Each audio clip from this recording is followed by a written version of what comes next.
मेरे प्यारे भाइयों और बहनों, मेरे इस YouTube चैनल पर आपका हार्दिक स्वागत है। भाइयों, आज मैं साईं बाबा के जीवन के कुछ महत्वपूर्ण पहलू आपके सामने रखने जा रहा हूँ। साईं बाबा का कार्यकाल मूलतः 1836 या 1838 से 15 अक्टूबर 1918 का है। जिन्हें शिरडी साईं बाबा के नाम से जाना जाता है, वो एक भारतीय आध्यात्मिक गुरु और फकीर थे जिन्हें एक संत माना जाता था। उनके जीवन काल के दौरान और उसके बाद हिंदू और मुस्लिम दोनों भक्त उनका सम्मान किया करते थे और आज भी किया करते हैं।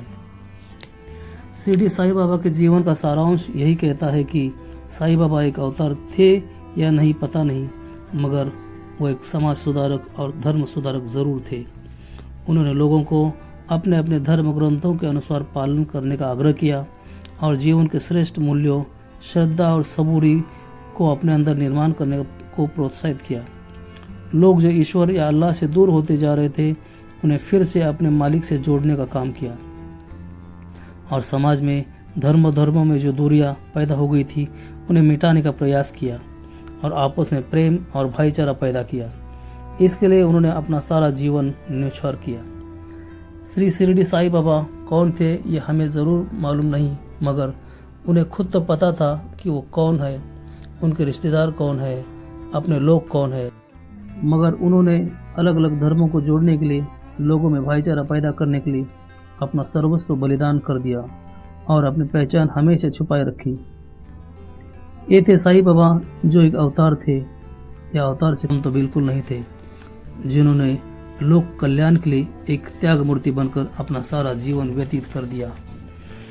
साईं बाबा ने अपने जीवन का एक बहुत बड़ा हिस्सा एक पुरानी मस्जिद में गुजारा, जिसे सब लोग द्वारका माई कहा करते हैं। साईं बाबा के जीवन वृत्तांत के अनुसार उन्होंने स्वयं की प्राप्ति पर बहुत जोर दिया, साथ ही नाशवंत चीजों के प्रति आसक्ति की आलोचना की। उनकी शिक्षाएं प्रेम, क्षमा, दान, दूसरों की मदद, संतोष, आंतरिक शांति और भगवान और गुरु के प्रति समर्पण के गुणों का समर्थन करती थी। ये शिक्षाएं आध्यात्मिक मार्ग पर चलने वालों के लिए महत्वपूर्ण मार्गदर्शक थी। साईं बाबा ने धर्म और जाति के आधार पर भेदभाव को हमेशा गलत बताया। उनके हिंदू और मुस्लिम दोनों अनुयायी थे। उन्होंने कभी भी किसी एक का साथ कभी नहीं दिया। उनकी शिक्षाओं में इस्लाम और हिंदू धर्म के तत्वों का मिश्रण था। वो जिस मस्जिद में रहते थे उसे हिंदू नाम द्वारका माई दिया। उन्होंने हिंदू और मुस्लिम दोनों रीति रिवाजों का अभ्यास किया और दोनों को उनके धर्मानुसार पालन करने का आग्रह किया। उनके मृत्यु के तुरंत बाद में लिखी गई जीवनी श्री साई सच्चरित्र के अनुसार उनके हिंदू भक्त उन्हें हिंदू देवता दत्तात्रेय का अवतार मानते थे। शिरडी साईं बाबा के बारे में अधिकांश जानकारी हेमाड़ पंत नामक एक भक्त, जिन्हें अन्ना साहेब दाभोलकर या गोविंद रघुनाथ के नाम से भी जाना जाता था, द्वारा 1929 में मराठी में लिखी गई श्री साई सच्चरित्र नामक किताब से ली गई है। साईं बाबा का जन्म कब और कहाँ हुआ और उनके माता पिता कौन थे, इसके बारे में सही जानकारी किसी भी दस्तावेज से नहीं मिलती। खुद साईं बाबा ने भी इसके बारे में कभी कुछ नहीं बताया। श्री साईं बाबा के जीवन काल में लिखे गए संत कवि दास गुरु महाराज कृत भक्ति लीलामृत वर्ष 1906 और संत कथामृत वर्ष 1908, इन दोनों ग्रंथों में तथा समकालीन महत्वपूर्ण दस्तावेजों में बाबा के जन्म के बारे में कोई जानकारी नहीं है।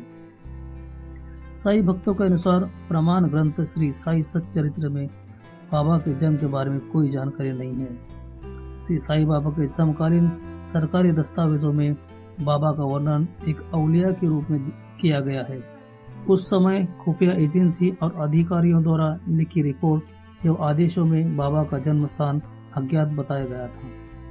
इसी तरह से श्री साई सच्चरित्र के अध्याय 4 ओवी 113 में बताया गया है कि जन्म बाबाचा कोण्या देशी अथवा कोण्या पवित्र वंशी, कोण्या माता पितरांच्या कुशी ही कोणाशी ठावेना। मतलब बाबा का जन्म कौन से देश में या कौन से पवित्र वंश में या कौन से माता पिता से हुआ, किसी को पता नहीं। कथित तौर पर बाबा महाराष्ट्र के अहमदनगर जिले के शिरडी गांव में पहुंचे, तब वो लगभग 16 वर्ष के थे। शिरडी में 3 वर्ष रहने के बाद बाबा 1 साल के लिए कहीं गायब हो गए थे। उसके बाद 1858 के आसपास वो एक बारात के साथ स्थायी रूप से शिरडी आ गए। तब खंडोबा मंदिर के पुजारी मालसापति ने उन्हें आओ साई कहकर पुकारा और यहीं से साई बाबा का नाम साई बाबा हो गया। साई बाबा ने बचपन से एक तपस्वी जीवन व्यतीत किया। एक नीम के पेड़ के नीचे एक आसन पर बैठकर ध्यान करते रहे। श्री साई सच्चरित्र के अनुसार गांव के लोग इतने युवा बालक को गर्मी या सर्दी की परवाह किए बिना कठिन तपस्या करते देख आश्चर्यचकित रह गए। दिन में वह किसी से मेलजोल नहीं रखता था और रात में वह किसी से नहीं डरता था। धार्मिक प्रवृत्ति वाले कुछ ग्रामीण मालसापति, अप्पा जोगड़े और काशीराम सिंपी और बैजाबाई एक हिंदू भक्त थी जिन्होंने जीवन भर बाबा की सेवा की और उन्हें भिक्षा दी। ये भी इन्हीं धार्मिक लोगों में से एक थी। अब्दुल बाबा ये मुस्लिम अनुयायी हमेशा उनके साथ रहे और बाबा के निधन के बाद 1918 से 1922 तक मस्जिद की देखभाल की। ये रोज़ साई बाबा को कुरान सुनाया करते थे। हाजी सिद्दीक भी साई बाबा के प्रमुख अनुयायियों में शामिल थे। ये सब नियमित रूप से उनसे मिलने आते थे। लगभग इसी समय बाबा ने घुटने तक लंबाई वाला एक कुर्ता और कपड़े की टोपी पहनना शुरू किया, जो एक विशिष्ट सूफी पोशाक थी। मोहिद्दीन तंबोली से कुश्ती में हारने के बाद से बाबा ने ये पोशाक अपनाई थी।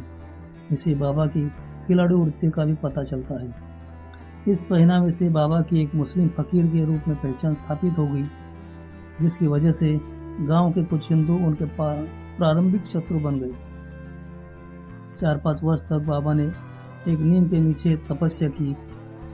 उनका व्यवहार शांत और संवादहीन था और वो अक्सर शिरडी के जंगलों में लंबे समय तक घूमते रहते थे।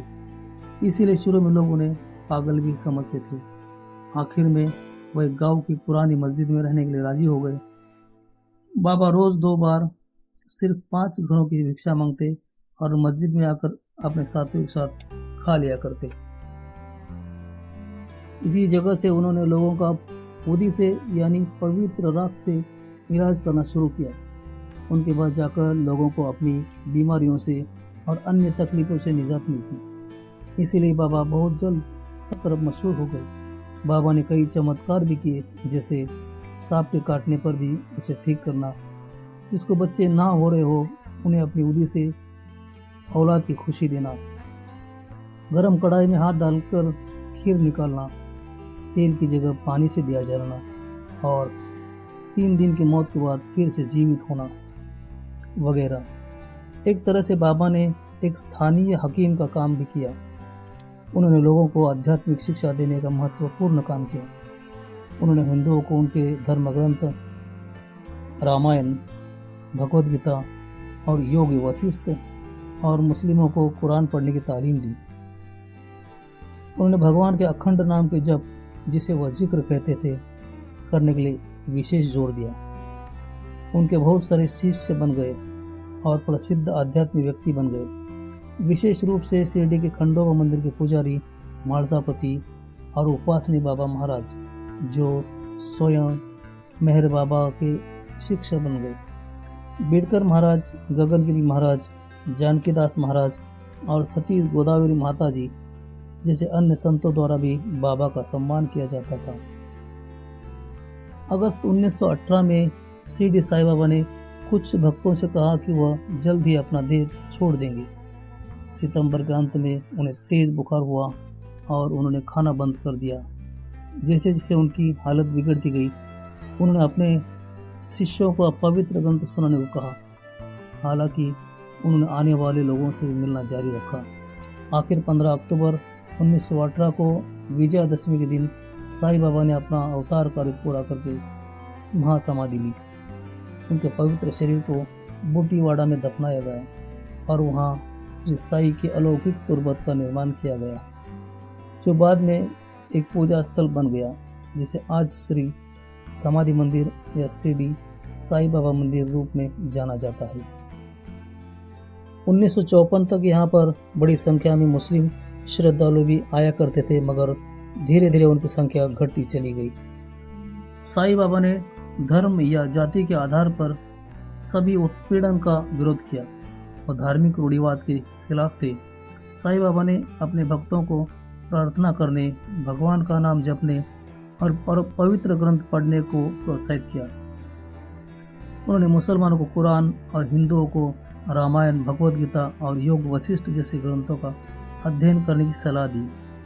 उन्होंने अपने भक्तों को नैतिक जीवन जीने, दूसरों की मदद करने को, बिना किसी भेदभाव के हर जीवित प्राणी से प्रेम करने को और चरित्र के 2 महत्वपूर्ण लक्षण विकसित करने को कहा। एक श्रद्धा मतलब विश्वास और दूसरा सबूरी मतलब धैर्य।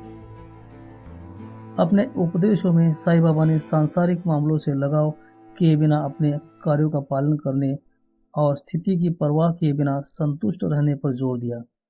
अपने व्यक्तिगत अभ्यास में उन्होंने इस्लाम से संबंधित पूजा प्रक्रियाओं का पालन किया। साईं बाबा हमेशा अल्लाह मालिक कहा करते थे। साईं बाबा ने इस्लाम और हिंदू धर्म दोनों के धार्मिक ग्रंथों की व्याख्या की। उन्होंने भक्ति के मार्ग पर जोर देते हुए अद्वैत वेदांत की भावना से हिंदू धर्म ग्रंथों का अर्थ समझाया। सभी 3 मुख्य आध्यात्मिक योग, भक्ति योग, ज्ञान योग और कर्म योग ने उनकी शिक्षाओं को प्रभावित किया था। साईं बाबा ने दान देने को प्रोत्साहित किया। उन्होंने कहा, जब तक कोई रिश्ता ना हो कोई कहीं जाता नहीं। यदि कोई मनुष्य प्राणी तुम्हारे पास आए तो उसे अभद्रता पूर्वक न भगाओ, बल्कि उनका अच्छे से स्वागत करो और उनका उचित आदर सत्कार करो। यदि आप प्यासे को पानी, भूखों को रोटी, नंगों को कपड़ा और अजनबियों को बैठने और आराम करने के लिए जगह देंगे तो श्री हरि यानी अल्लाह निश्चित रूप से प्रसन्न होंगे। अगर कोई आपसे पैसा चाहता है और आप देना नहीं चाहते हो तो न दे, लेकिन उस पर कुत्ते की तरह न भौंके। साईं बाबा ने सच्चे मन से सद्गुरु के प्रति समर्पण के महत्व पर जोर दिया, जो दिव्य चेतना के मार्ग पर चलकर शिष्य को आध्यात्मिक विकास के जंगल में ले जा सकता है। ऐसा माना जाता है कि स्थानीय खंडोबा पुजारी महासापति नागरे शिरडी साईं बाबा के प्रारंभिक भक्त थे। 19वीं शताब्दी में साईं बाबा के भक्त केवल शिरडी के निवासियों का छोटा सा समूह था और भारत के अन्य हिस्सों के कुछ लोग थे। आज साईं बाबा के कारण शिरडी भारत का एक महत्वपूर्ण तीर्थ स्थल बन गया है। साईं बाबा का पहला मंदिर कुडाल, सिंधुदुर्ग में स्थापित किया गया। इस मंदिर का निर्माण 1922 में हुआ था।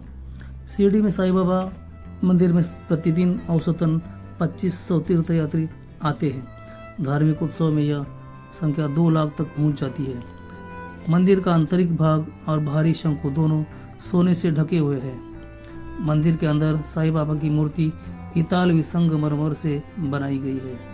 मंदिर का प्रबंधन श्री साईं बाबा संस्थान ट्रस्ट शिरडी द्वारा किया जाता है। प्रतिदिन मंदिर में 4 आरतियां होती है। एक सुबह की आरती समय 5:15 काकड़ आरती, 2 दोपहर की आरती समय 12 बजे मध्याह्न आरती, 3 शाम की आरती समय 6:30 बजे धूप आरती और 4 रात्रि आरती समय 10 बजे सेज आरती। साईं बाबा की पालकी यात्रा हर गुरुवार को समाधि मंदिर से द्वारका माई और चावड़ी तक और फिर वापस साईं बाबा मंदिर तक निकाली जाती है और समाधि मंदिर में सभी धर्मों के लोगों के लिए प्रसाद और मुफ्त भोजन की व्यवस्था की जाती है। शिरडी के साईं बाबा महाराष्ट्र, उड़ीसा, आंध्र प्रदेश, तेलंगाना, कर्नाटका, तमिलनाडु और गुजरात में विशेष रूप से पूजे जाते हैं। शिरडी साईं बाबा भक्ति मार्ग 19वीं शताब्दी में शुरू हुआ। यह भक्ति मार्ग अन्य बहुत से देशों में भी फैल चुका है। ये था साईं बाबा के जीवन का संक्षिप्त जीवन परिचय।